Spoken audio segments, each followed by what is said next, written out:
China's parliament is expected to unveil moderate stimulus plans to stabilize growth at an annual meeting beginning on Tuesday, but may disappoint those calling for a detailed roadmap of bold policies to fix the country's deep structural imbalances. Premier Li Qiang will lay out economic targets for this year and deliver his first work report to the National People's Congress (NPC), China's rubber stamp legislature, in the giant Great Hall of the People on the west side of Tiananmen Square. A property crisis, deepening deflation, a stock market rout, and mounting local government debt woes are putting enormous pressure on China's leaders to take momentous policy decisions that will put the economy on solid footing for the long term. But analysts and policy advisors expect the NPC agenda to focus more on near-term support for the sputtering economy after a post-pandemic rebound quickly floundered. Li may nod to measures to improve the business environment and changes to promote technological innovation, but is unlikely to roll out big reforms that would need the Chinese Communist Party's green light, they said. The top priority is to stabilize the economy, said Zhong Liang, chief of research at state-owned Bank of China. Li is expected to set a growth target of around 5% for 2024, the same as last year, to keep China on a path towards President Xi Jinping's goal of roughly doubling the economy by 2035 and achieve Chinese-style modernization. That will require more fiscal stimulus, as last year's 5.2% growth rate was likely much flattered by a comparison with a COVID hit 2022.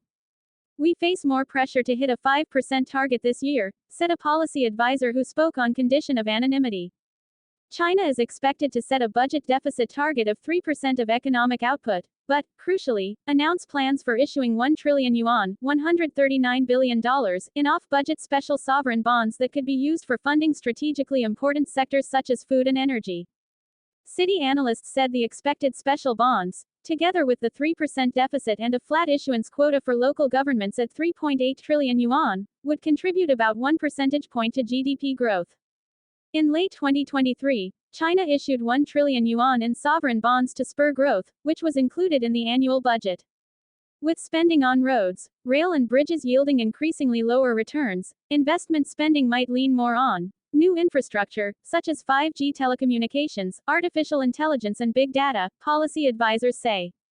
China will continue to pour resources into tech innovation and advanced manufacturing, in line with Xi's push for new productive forces. Some analysts have criticized this policy, however, saying it exacerbates industrial overcapacity, deepens deflation and heightens trade tensions with the West. The People's Bank of China, which on February 20 announced its biggest ever cut to a key mortgage reference rate, is expected to continue to ease policy gradually, amid worries that more aggressive moves could spur further capital outflows and put more pressure on the yuan currency. But the central bank is expected to expand its Pledged Supplementary Lending (PSL) scheme to support the property sector, which will be vital for stabilizing the economy. In all, the extra stimulus would still pale in comparison with measures taken after a previous episode of market turmoil in 2015 and during the 2008-09 global financial crisis, which eventually righted the economy but left a mountain of debt. Bigger moves could pose a threat to financial stability. Fiscal policy will no doubt be more proactive, but there is still limited appetite for bazooka-like stimulus, analysts at Société Générale said in a note. Reform advocates, worried about record-low consumer confidence and plunging investor and business sentiment, want China to return to a path of pro-market policies and find ways to boost household demand. Proposals include relaxing urban residency permits to unleash the spending power of rural migrant workers, clipping the wings of big state firms to help the struggling private sector compete, and redesigning the tax system to tackle the root cause of surging municipal debt. Stimulus may only help resolve short-term problems. We need to accelerate reforms. The economic situation may force the authorities to push reforms, said the policy advisor. The NPC is not the traditional venue for sharp policy shifts, which are usually reserved for events known as plenums, held by the Communist Party between its once every 5-year congresses. One such plenum was initially expected in the final months of 2023. The fact that it has not yet been scheduled has fueled investor concerns over policy inaction. Two policy sources said it could still take place later this year, if top leaders reach consensus on what steps to take. Last week, a meeting of the party's Central Commission for Comprehensively Deepening Reforms, chaired by Xi, pledged to use the key tactic of reform and opening up to solve problems in development. Still, Beijing's national security and social stability concerns, as well as renewed uncertainty over what a potential Donald Trump return to the White House might mean for China, weighs against bold moves.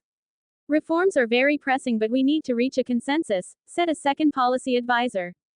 $1 equals 7.1949 Chinese yuan renminbi.